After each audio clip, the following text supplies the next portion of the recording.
Welcome all of you. आज का जो सेशन है उसमें हम सिंटैक्स का डिस्कशन करेंगे, बताएंगे सिंटैक्स क्या होता है। देखो ऐसा पहली बात तो ये समझो कि सिंटैक्स का मतलब होता है क्या है। सिंटैक्स का मतलब होता है स्ट्रक्चर, ठीक है। क्या होता है मतलब स्ट्रक्चर होता है। इसका मतलब स्ट्रक्चर क्या होता है। अब किसी भी सेंटेंस को बनाने के लिए एक पर्टिकुलर स्ट्रक्चर फॉलो करना पड़ता है। जैसे फॉर एग्जांपल हम बोलते हैं कि हमारे पास सब्जेक्ट होता है, फिर हमारा क्या होता है वर्ब होता है, फिर हमारा क्या होता है ऑब्जेक्ट होता है। तो भाई ये जो पार्ट है ना, ये आपका स्ट्रक्चर है जहां पे सब्जेक्ट और वर्ब का इन्वॉल्वमेंट होना जरूरी है। तो ये जो पार्ट है ना सब्जेक्ट और वर्ब, इसका इन्वॉल्वमेंट होना जरूरी है। तो सिंटैक्स का सिंपल मतलब होता है क्या, स्ट्रक्चर। एक ऐसा स्ट्रक्चर जो पर्टिकुलर सेंटेंस को करेक्ट फॉर्मेशन में बनाए, राइट। एक ऐसा स्ट्रक्चर जो पर्टिकुलर सेंटेंस को करेक्ट फॉर्मेशन में बनाए, उसमें क्या होना चाहिए, सब्जेक्ट और वर्ब का जो इन्वॉल्वमेंट होगा वो सही होना चाहिए। क्योंकि अगर इन्वॉल्वमेंट सही नहीं होगा, अगर इसका एग्रीमेंट इसके साथ नहीं हो और इसका एग्रीमेंट इसके साथ नहीं होगा, तो सेंटेंस गलत हो सकता है। तो आज का जो डिस्कशन है हम बात करेंगे सिंटैक्स की, ठीक है। तो उम्मीद करते हैं इतना समझ में आया होगा। चलो देखते हैं। सिंटैक्स बेसिकली बहुत इंपॉर्टेंट सेक्शन है किसी भी एग्जामिनेशन के लिए, स्पोकन इंग्लिश के लिए, सभी चीजों के लिए, ठीक है। तो सिंटैक्स क्या होता है। Syntax is also known as subject verb agreement. इसको हम सब्जेक्ट वर्ब एग्रीमेंट भी बोल सकते हैं।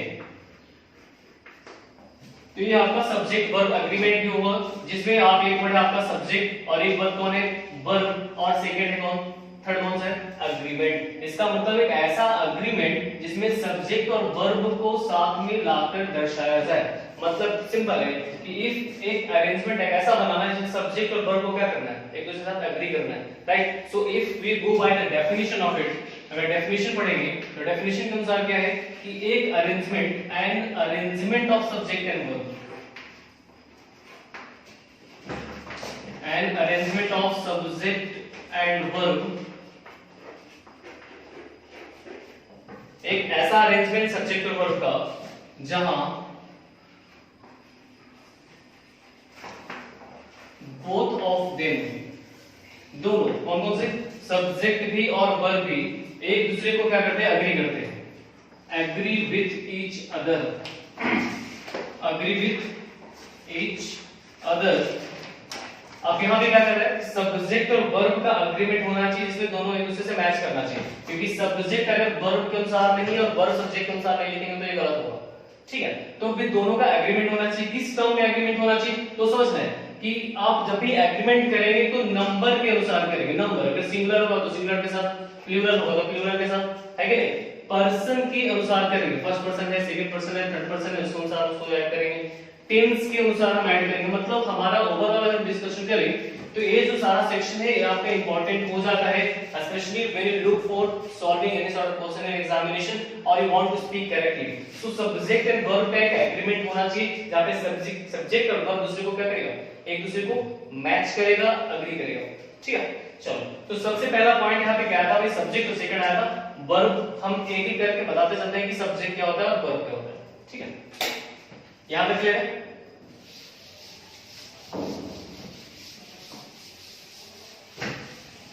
चलिए तो भाई सबसे पहले हम बात करेंगे अभी हम लोग सब्जेक्ट की।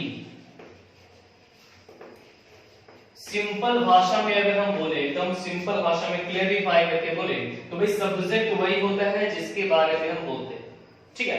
तो आप बोल सकते हो कि पर्सन और थिंग स्पोकन अबाउट, जिसके बारे में बोला जाए वो सब्जेक्ट है। अगर बोला जाए कि राम जो है इंग्लिश बोलता है तो हम क्या लिखते हैं, राम स्पीक्स इंग्लिश। अब यहां पे क्या देखना है, राम जो है स्पीकर है, तो जो जिसके बारे किस बारे में बोला जा रहा है, राम के बारे में बोला जा रहा है, तो भाई राम यहाँ पे सेंटेंस का क्या हुआ, सब्जेक्ट हुआ, ठीक है। तो भाई यहाँ पे देखिए क्या, पर्सन और थिंग। थिंग मतलब थिंग एक डाइवर्सिफाइड टर्म है। थिंग मतलब सिर्फ आपको सामान नहीं होता, थिंग एक डाइवर्सिफाइड टर्म है जिसके अंदर बहुत सारी चीजें आती है। तो जिसके बारे में बोलेंगे वो सब्जेक्ट होगा हमारा, ठीक है। और दूसरी बात अगर हम करें तो जो भी डूअर होता है, डूअर मतलब एक्शन को करने वाला, जो एक्शन परफॉर्म करता है, और जो एक्शन परफॉर्म करेगा वो भी हमारा क्या होता है, सब्जेक्ट होता है। जैसे सपोज करो कि मैं ही एक एक्शन परफॉर्म करता हूं, क्या कर रहा हूं मैं पढ़ा रहा हूं, मैंने लिखा आई टीच, क्या पढ़ा रहा हूं, इंग्लिश पढ़ा रहा हूं। तो यहां पे जो एक्शन करने वाला है वो कौन है, सब्जेक्ट हमारा आई है और यही इसका क्या है, डूअर है, और यही हमारा क्या है, सब्जेक्ट है। तो मेनली पहला बात तो हुआ कि भाई जो सब्जेक्ट होगा, जो काम करे वो सब्जेक्ट होगा, और जिसके बारे में बोलेंगे वो सब्जेक्ट होगा। क्लियर यहां तक? चलो नेक्स्ट थोड़ा सा आगे बढ़ते हैं।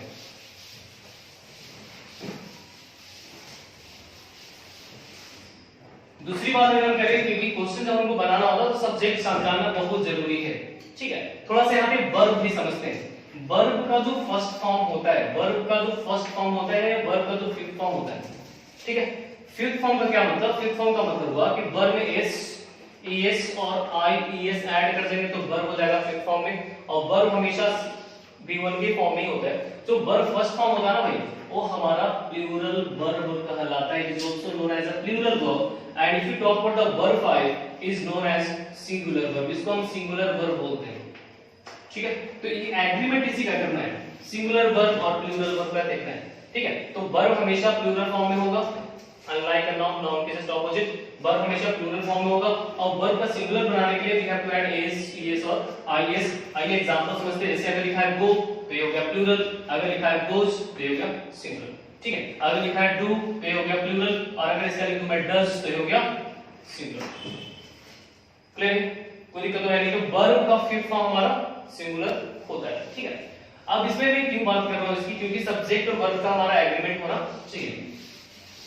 थोड़ा सा और सोचते हैं कि सब्जेक्ट और कौन कौन हो सकता है। तो एक हमने बनाया था कि सब्जेक्ट एक डूअर हो सकता है, और सब्जेक्ट हो सकता है जो काम करता है, सॉरी जिसके बारे में हम बोलते हैं वो सब्जेक्ट हो सकता है। तो यहाँ पे एक बात और समझनी है कि सब्जेक्ट सिर्फ वही नहीं हो सकता, सब्जेक्ट कोई भी नाउन और नॉन इक्विवेलेंट वर्ड हो सकता है। A subject can be a noun or non-equivalent word, कोई भी noun और non-equivalent word होगा वो सब्जेक्ट हो सकता है। non-equivalent के लिए हम क्या बात कर सकते हैं? प्रोनाउन हो सकता है, क्योंकि नाउन के बदले में प्रोनाउन आता है, तो प्रोनाउन सब्जेक्ट हो सकता है। दूसरी बात अगर हम करें तो भाई इन्फिनिटिव वर्ब भी सब्जेक्ट हो सकता है, इन्फिनिटिव वर्ब भी सब्जेक्ट हो सकता है। इन्फिनिटिव वर्ब का क्या मतलब? इन्फिनिटिव वर्ब का मतलब हुआ कि आप बात कर रहे हैं two plus verb first form की। ठीक है, तो एक इन्फिनिटिव हो गया। सेकंड अगला बात करें तो फिर ये जेरेंट जब हम वर्ड करते हैं ना, जेरेंट, जेरेंट क्या होता है?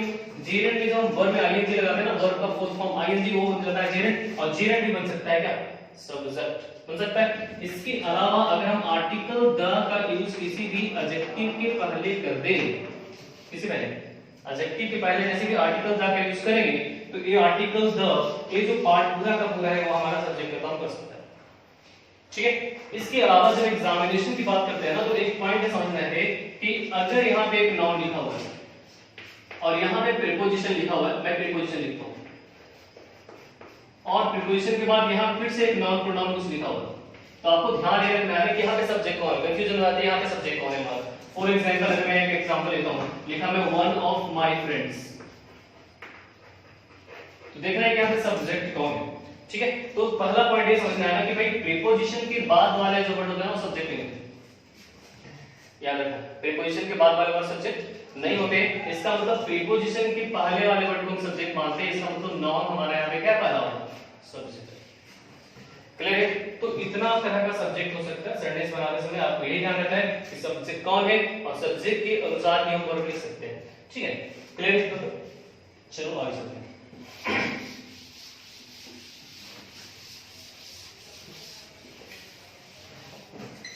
तो जो सबसे पहला रूल है ना, रूल है सिंटैक्स का,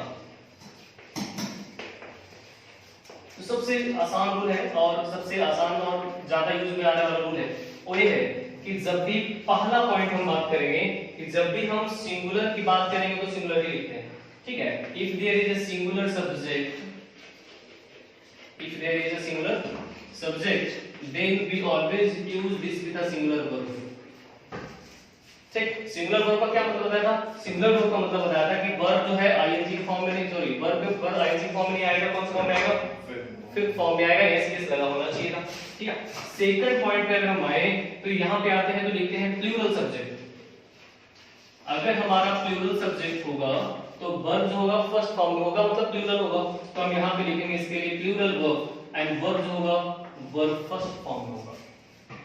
ठीक है, अब जरा एक एग्जांपल लेते हैं। जैसे अगर मैं लिखता हूं कि all the students, all the students यहाँ पे बहुत सारे लोगों की बात हो रही है।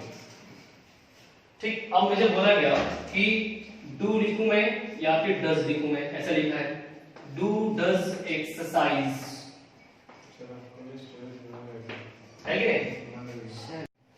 तो फिर यहाँ पे सब्जेक्ट कौन था? All the students. इसीलिए देखेंगे कि यहाँ पे प्लूरल की बात की जा रही है, तो प्लूरल के साथ क्या लिखना था? बस प्लूरल फॉर्म लिखना था, मतलब फर्स्ट फॉर्म लिखना था, इसलिए ये वाला सही होगा और ये वाला हो जाएगा गलत हो जाएगा। ठीक है, तो ये ध्यान रखना कि जो ये यहाँ पे है उसी के अनुसार इसको लिखना है। ठीक है, अगर एक स्टूडेंट की बात करते हैं, हम लिखता मैं कि अ स्टूडेंट, तो कितना बच्चा है? एक ही स्टूडेंट है, तो भाई डू होता है कि डज होता? वो ऑब्वियसली डज होता है ना, तो यहां हम लिखते डज एक्सरसाइज, तो एक्सरसाइज करता है, तो भाई यहां पे डज लिखा क्योंकि शुरुआत में हमारा ए स्टूडेंट लिखा हुआ था। ठीक है, तो ये हो गया आपका टोटल सब्जेक्ट के बारे में और वर्ब के बारे में। ध्यान रखना है, सब्जेक्ट सिंगुलर होगा तो वर्ब सिंगुलर, सब्जेक्ट अगर प्लूरल होगा तो वर्ब प्लूरल लिखना है। एकदम आसान है, कुछ नहीं करना है, समझना है, क्वेश्चन बनाते चले जाना है। ठीक है, जैसे कि सेकंड रूल पे अगर हम आते हैं, थोड़ा समझते हैं कुछ रूल्स को।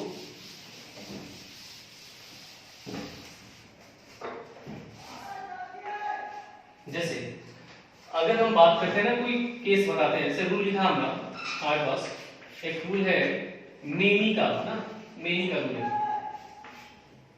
तो एक मेनी होता है, दूसरा होता है मेनी प्लस ए और एन।